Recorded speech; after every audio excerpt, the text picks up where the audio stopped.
even with evil with me. So imagine this. David is just doing his job. He's a soldier. He goes out and kills 10,000s of soldiers. And the people are bigging him up. The women are singing, Saul has killed thousands, but David has killed 10,000s. Saul gets jealous. And even though David is just doing his job, a distressing spirit comes upon Saul. And David is playing music to soothe him and to remove this spirit. And yet he throws a spear at David. And this is not even the main message of the video, but I just want to drop this gem for you. You can be doing the right thing and still get wrong treatment from technically anointed people. And it says in 19, but it happened at the time when Merab, Saul's daughter, should have been given to David, that she was given to Adriel the Mephalite as a wife. Now Michal, Saul's daughter, loved David, and they told Saul, and the thing pleased him. So Saul said, I will give her to him, that she may be a snare to him, and that the hand of the Philistines may be against him. Therefore Saul said to David a second time, you shall be my son-in-law today. And if you know the story, David actually goes on to marry Michal. And just another example of his forgiveness, his meekness, his humility. This man tried to kill him for doing his job. He went out and killed thousands of people. Saul is distressed by a spirit. He's playing some kind of instrument for him, trying to get the spirit away, and Saul throws a spear at him. Yet David is still pleased and excited and happy that Saul wants him to marry his daughter. So this is David passing the first test. You know what? This man is evil. He's done evil stuff to me, but he's come back to me and he wants me to marry his daughter. Alright, cool. I'm going to let bygones be bygones. And so if we go to 1 Samuel 19, we'll see that Saul is now seeking David's life again. So Jonathan told David, saying, my father Saul seeks to kill you, therefore please go in your garden until morning and stay in the secret place and hide. If we jump to verse 19, to verse 9 to 10, it says, now the distressing spirit from the Lord came upon Saul as he sat in his house with his spear in his hand, and David was playing music with his hand. Then Saul sought to pin David to the wall with the spear, but he slipped away from Saul's presence, and he drove the spear into the wall. So David fled and escaped that night. David's married his daughter. David's done what he's supposed to do. David's behaved himself wisely. Another spirit comes to distress the king.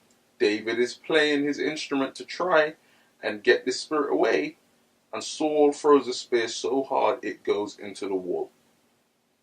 David at no point has turned around and said, let me murder this guy. Let me go after this guy. Instead he runs. And later on in these chapters, David, he had enough.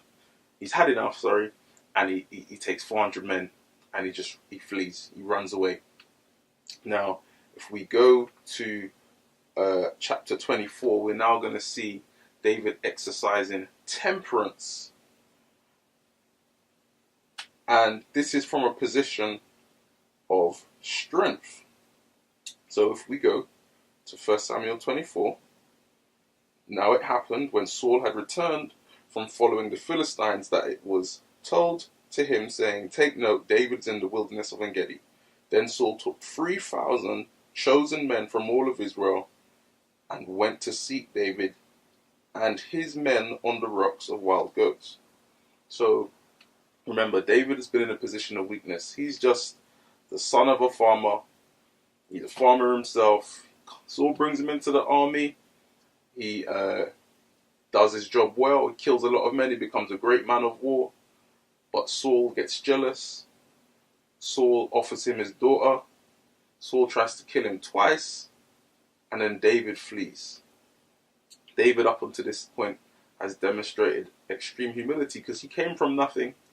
And Saul elevated him, and even though Saul had turned on him and had been evil to him, David still demonstrated meekness. David now has had enough. He takes 400 men and he runs away. And David is still technically in a position of weakness and demonstrating meekness. But in chapter 24, David actually gets the upper hand. Not because he has 400 men with him, but let's see. So he came to the sheepfolds by the road, where there was a cave, and Saul went in to attend to his needs. David and his men were staying in the recesses of the cave. Then the men of David said to him, "This is the day of which the Lord said to you, Behold, I will deliver your enemy into your hand, that you may do to him as it seems good to you."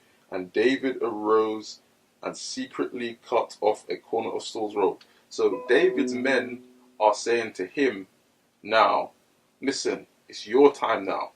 Your time to kill this guy. God has delivered him to your hand. So imagine all of your friends are saying to you, listen, now's your time to get revenge. Now's your time to get back at this person, or to take advantage of this situation and to do something that you know is not right, or that is not actually scripturally or biblically correct or from God. Hear David's response now. So David cuts off Saul's robe, and it says, "Now it happened after that David's heart troubled him because he had cut off Saul's robe. And he said to his men, The Lord forbid that I should do this thing to my master, the Lord's anointed, to stretch out my hand against him, seeing he is anointed of the Lord." So David restrained his servants with these words, and did not allow them to rise against Saul. And Saul got up from the cave and went his way. David also arose and went out the cave, and called out to Saul, saying, "My lord, the king." And when Saul looked behind him, David stooped his face to the earth and bowed down. And David said to Saul, "Why do you listen to the words of men who say, Indeed, David seeks your harm?" So before we go on, David now is exercising extreme self-control. He had the chance to take Saul's life. Plain and simple. He had his guys backing him. He's like, you can take the king's life. The Lord has put him on your hand. That's it.